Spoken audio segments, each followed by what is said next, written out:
Alamdanga two Rajshahi. তো আজকে আমরা যাব রাজশাহীতে। আপনারা ইতিমধ্যে জানেন যে রাজশাহী যারা যায় মূলত বেশিরভাগ মানুষই কিন্তু চিকিৎসা হওয়ার জন্য যায়। তো সকালবেলা এসে দেখছি স্টেশনের এখানে প্রচুর পরিমাণে মানুষ এবং ট্রেন আসার জন্য অপেক্ষা করছে।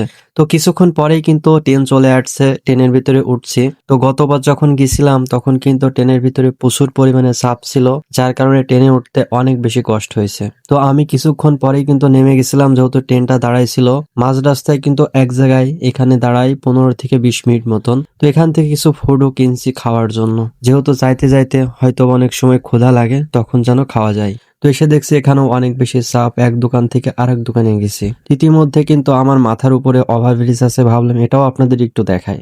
তো তার কিছুক্ষণ পরেই কিন্তু আবার ট্রেনে উঠছি। আর যেতে যেতে কিন্তু অনেক ফুড খাইছি, ফাস্ট ফুড।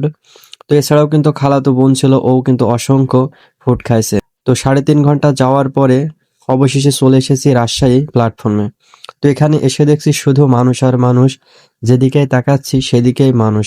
কারণ কিন্তু একটাই, যেহেতু সবাই রাজশাহী আসে শুধুমাত্র সুস্থ হওয়ার জন্য, মানে ডাক্তারের কাছে এক কথায়।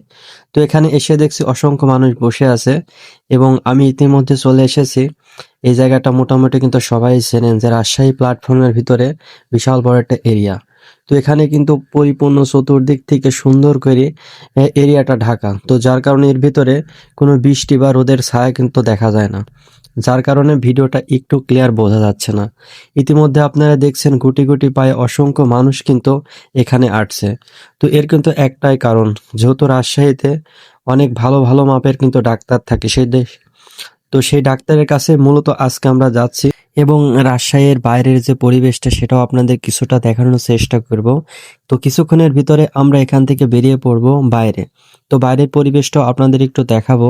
রেল স্টেশনের বাইরের অংশই মূলত এখন আপনাদের দেখাতে চলেছে। এটা কিন্তু একেবারেই ছিংছাং পরিবেশ নয়, এখানে মানুষের অনেক বেশি চাপ, যেহেতু এখানে প্রত্যেকটা যানবাহনই কিন্তু থাকে। এখানে অটো এবং রিক্সা এছাড়াও পাশে কিন্তু বাসও আছে যাওয়ার জন্য। তো আমরা কিন্তু একটা অটো নিয়েছি, নেওয়ার কিছুক্ষণ পরেই কিন্তু চলে যাচ্ছি সে হাসপাতালের উদ্দেশ্যে। ডাক্তার কিন্তু মোটামুটি বসবে হচ্ছে 3:30টার পরে। তো আমরা গিয়ে দেখছি এখানে বৃষ্টি হচ্ছে। আসলে কিন্তু রাজশাহীতে কোনো বৃষ্টি হচ্ছিল না। রাজশাহী যে শহরটা সেটা কিন্তু অনেক পরিষ্কার। তো এই শহরটা পরিপূর্ণ কিন্তু দিনে 2 থেকে 3 বার পানি দিয়ে ধৌত করে, মানে পরিপূর্ণ পরিষ্কার করে। তো সেটাই কিন্তু আমরা এখন দেখলাম এবং সামনের যে অংশটা সেটা দেখলে বুঝতে পারবেন যে আসলেও এই শহরটা কি পরিমাণ পরিষ্কার। তো রাত্রে আসলেই কিন্তু শহরটার পরিবেশটা চেঞ্জ হয়ে যায়। তো এই মুহূর্তে চলে এসেছে আমরা হাসপাতালে, এসে দেখছি এখানে অনেক মানুষ কিন্তু বসে আছে আমাদের আসার আগেই। তো কিছুক্ষণের ভিতরে মূলত ডাক্তার আসবে, তো যার কারণেই অসংখ্য মানুষ কিন্তু ডাক্তারের অপেক্ষা এখানে বসে আছে। তো আমি ভাবলাম একটু নিচ থেকে ঘুরে আসি। তো নিচে এসে দেখছি প্রচুর পরিমাণে গাড়ি কিন্তু নিচে দাঁড়ায় আছে। তো বর্তমানে কিন্তু আমি আছি একেবারে পপুলারের সামনে। তো পপুলারের সামনে এসে দেখছি এখানে অনেক যানজট বেঁধে গেছে, যেহেতু মানুষের অনেক চাপ। আর ভিডিওটা অনেক লং হয়ে যাচ্ছে। আবারও নতুন একটা ভিডিও নিয়ে আপনাদের সামনে উপস্থিত হব আমি জনি।